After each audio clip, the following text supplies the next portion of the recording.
ශ්‍රී නීලගිරි රජමහා විහාරය. මාතලේ දිස්ත්‍රික්කයේ ගල්ලෙහිවෙල. නිලගම කියන සුන්දර ගම්මානයේ තමයි මේ ගල්ලෙන් විහාරය පිහිටලා තියෙන්නේ. නයිද පරම්පරාවේ උදවිය තමයි මේ සිතුවම් කරලා තියෙන්නේ. මම අප්පලා ඒ සිතුවම් බලන්න කැමති ඇති නෝ ඈ. අපි යමු.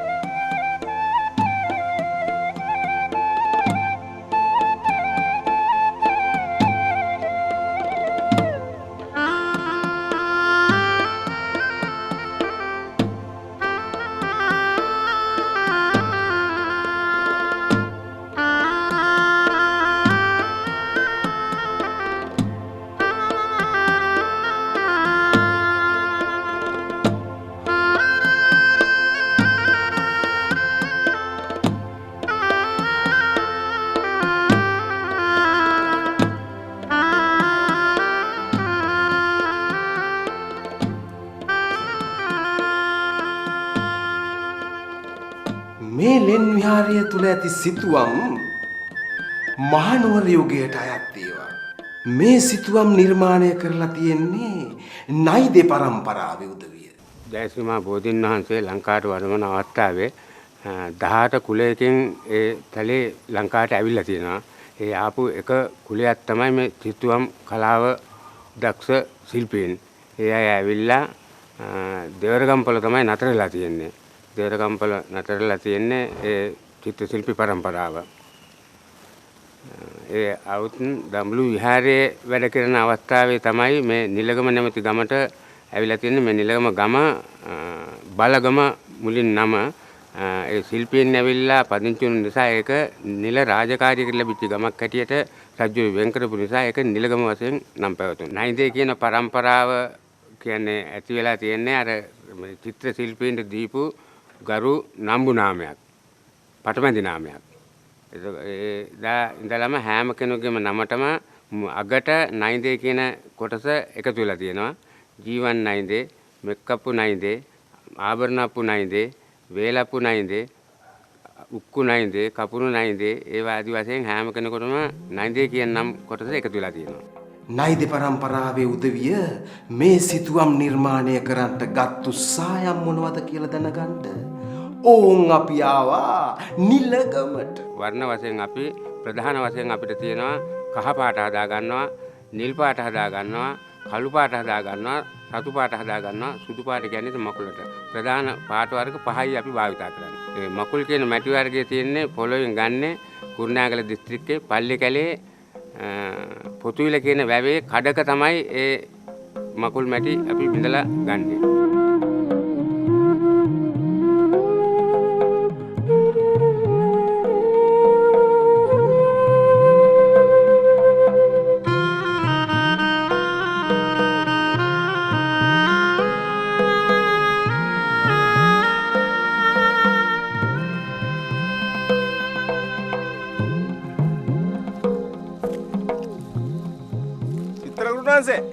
පොඩ්ඩක් කොහොම ඉමුකෝ.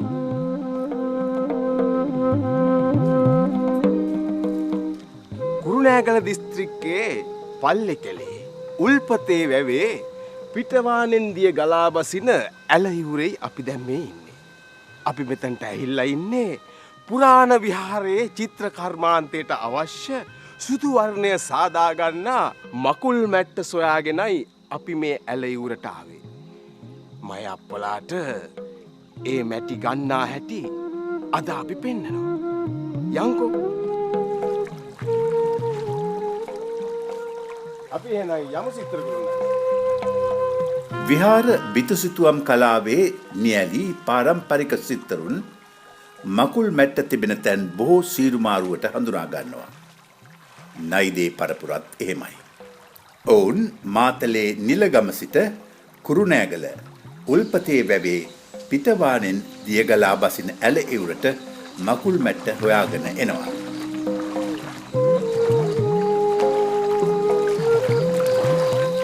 මෙතෙන් තමයි වංජාලම අපි මකුල් මැටි වෙනදට අරන් තියෙන්නේ. එහෙමද? එහෙනම් බලමු.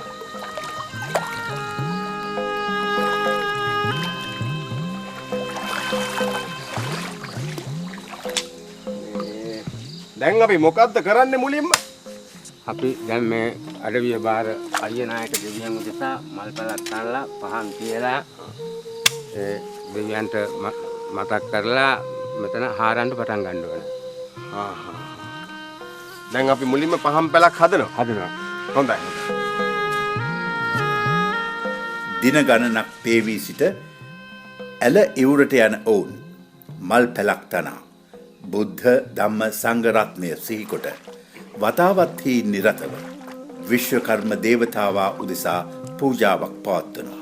ඉන් පසුවයි මකුල් මැට්ට ඇති තැන් ඇල ඉවුරෙන් කැනීමට පටන් ගන්නේ.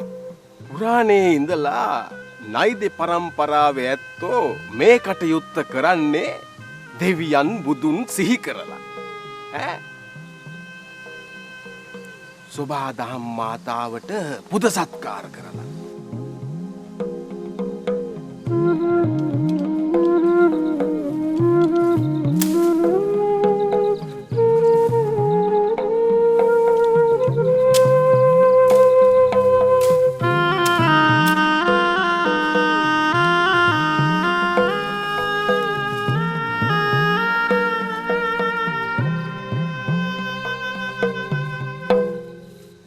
මේ පරම්පරාවෙන් පස්සේ ඊළඟ පරම්පරාවත් පුරුදු වෙන හැටි පේනවනේ. යහන හදලා ඉවරයි වගේ. අපි යමු මේ පැත්තට මොකද වෙන්නේ කියලා බලන්න.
නමෝ තස්ස භගවතෝ අරහතෝ සම්මා සම්බුද්දස්ස නමෝ තස්ස භගවතෝ අරහතෝ සම්මා සම්බුද්දස්ස බුද්ධං සරණං ගච්ඡාමි ධම්මං සරණං ගච්ඡාමි සංඝං සරණං ගච්ඡාමි විස්මකර්මා ජගත් මාතා විස්මකර්මා ජගත් ගුරු විස්මකර්මා වේදාන්තේ විස්මකර්මා නමෝ නමః විස්මකර්මා ජගත් මාතා විස්මකර්මා ජගත් ගුරු විස්මකර්මා වේදාන්තේ විස්මකර්මා නමෝ වරං විස්මකර්මා ජගත් මාතා විස්මකර්මා ජගත් ගුරු විස්මකර්මා වේදාන්තේ විස්මකර්මා විදීයතේ සින්දුරාන් දුම් පටකරද්ද පංච වස්ත්‍රාන්තං රජ මුහුණු පතද්ද දස බුත හිතාං අද්දසේ අද්ද පෝස්තකන් පොතද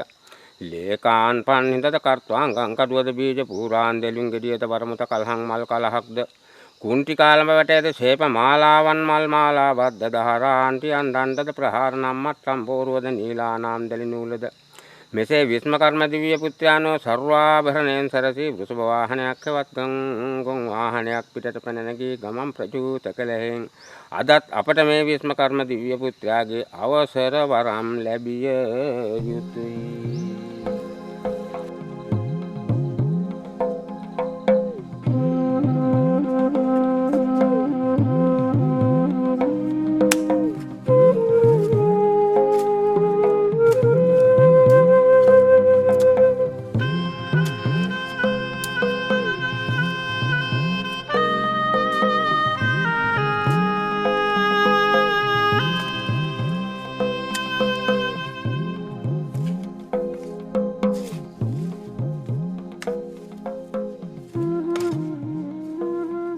ඔය මතුනේ මකුල් මැට්ටද? මකුල් මැට්ට කියන්නේ. මකුල් මැට්ට මතුවීමෙන් පසු ඔවුන්ට ගෙනෙන්නට ලැබෙන්නේ අවශ්‍ය කරන ප්‍රමාණය පමණයි. ඔවුන් රැගෙන එන්නේද අවශ්‍ය ප්‍රමාණය පමණයි. එය කුලි 7-8ක් පමණයි. මේ ඊටාම භක්තියකින් යුතුව ඉටු කර ගැනීමට නයිදේ පරපුරේ ජයසේන සිත්තරුන් උත්සාහ කරනවා. අපි අරගන්නවා. අරගන මේක හරි බරයි. මේක ගුලි 4-5කට වැඩි ඉතින් අරන් එන්න කෙනෙකුට හරි අමාරුයි. මේක දැන් අපිට හම්බ වෙනවා කිව්වට අපිට ලොරි ගණන් ගේන්න බෑ. මේක ඒ විහාර කර්මාන්තයට අවශ්‍ය ප්‍රමාණය පමණයි අපි දැන් මෙතනින් හම්බ වෙන්නේ. ඊට පස්සේ මේ උර කඩාගෙන හරි ඒක වැහිලා යනවා.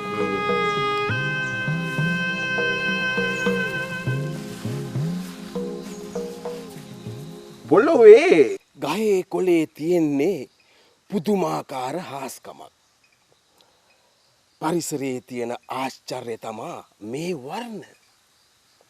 හරියට මකුල් මැට්ටෙන් සුදු වර්ණය හදාගන්නවා වගේ. විහාර චිත්‍ර නිර්මාණය වුණේ මේ මකුළු මැට්ටෙන් හදාගන්නා සුදු වර්ණේ. අවුරුදු 10 ගණනක ඉපැරණි ඉතිහාසයක් ඇති මෙම ස්වභාව ධර්මයේ වර්ණ සංයෝජනය සුදු වර්ණ මකුල් මැට්ට තුලින් උකහා ගැනීම ස්වභාව දහමේ ආශ්චර්යයක් වෙනවා.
මේ විදිහට හොල්ලනකොට මේ මකුල් මැට්ටේ තියෙන පවුඩර් එක මේ මුට්ටියට පෙරෙනවා.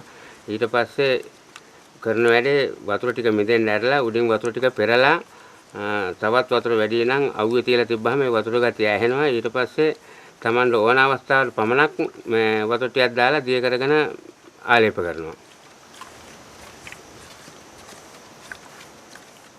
මේ ගුරුනාන්සේ ඕක සුදු පාට නෙමෙයිනේ. මේක සුදු පාට වෙන්නේ මේ වතුර ටික පෙරලා ඉවරලා වේලුනහම. ඊට පස්සේ දැන් බිත්තිය ආලේප කළත් ඒක සුදු පාට වෙන්නේ වේලුනන් පස්සේ.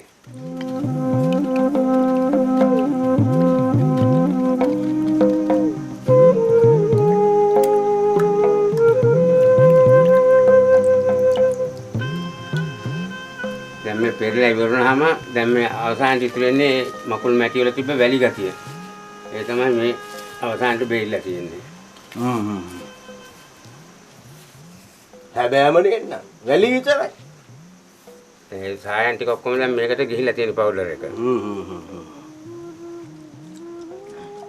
දැන් මේ පවුඩර් එක දිය කරපු එකේ දැන් පවුඩර් ටික අඩියට මිදෙනවා.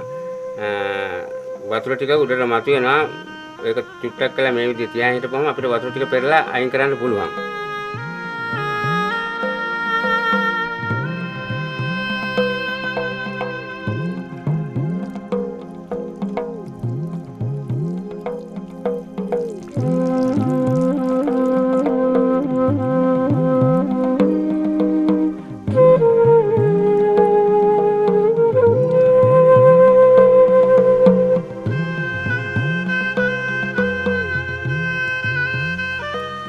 වතුර ටික අපි පෙරුවානේ තවත් වතුර ගතිය තියෙන නිසා දැන් මේක අරන් ගිහිල්ලා අපි අවුවෙන් තියන ඒ අවුවට වතුර ටික වාෂ්ප වෙලා යනවා.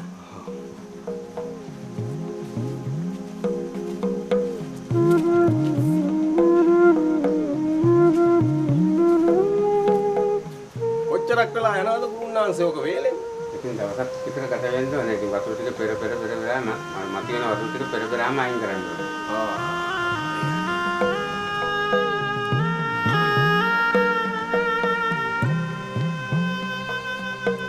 ඕම් ඔය ආකාරයටයි මකුළු මැටි යොදාගෙන සුදු වර්ණය සාදාගන්නේ. සොබාදහමේ අපූරු වර්ණ යොදාගෙන පුරාණයේ අපේ ඇත්තෝ විහාර චිත්‍ර කර්මාන්තය කෙරුවා.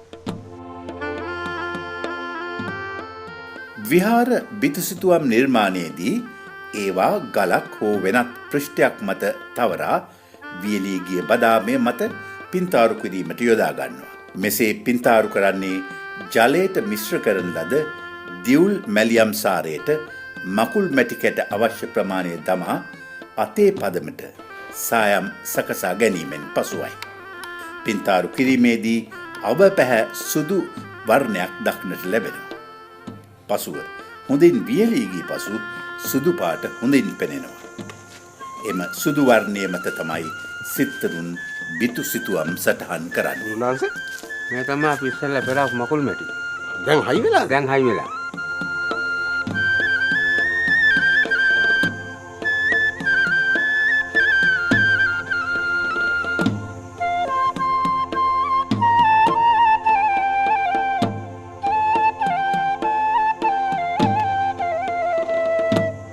මේක දැන් දාන්න පුළුවන්ද?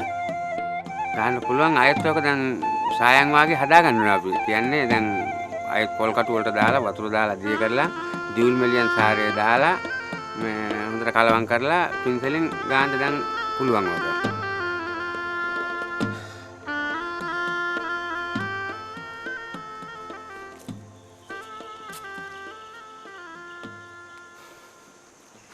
මේ තමයි අපි උදේ පාන්දරම ගිහිල්ලා ඇලට බැහැලා පූජා පවත්වලා බොහෝම පරිස්සමෙන් රැගෙන ආපු මකුල් මැටි. මේ මකුල් මැට්ටෙන් පින්තාරු වෙච්ච විහාර මේ ලංකාව පුරාම තියෙනවා. අපිට දැක ගන්න ලැබෙන ලංකාවේ ඓතිහාසික රජමහා විහාරවල සුදු පාටින් පින්තාරු කරලා තියෙන්නේ මෙන්න මේ මකුල් මැටි. මේට උඩින් තමයි සිත්තරුවන් චිත්‍ර ඇන්දේ. අපේ නයිද පරම්පරාය වගේ ලංකාවේ පැරණි මුතුන් මිත්තෝ සිත්තරුවෝ මේවෙන් තමයි පින්තාරු කළේ.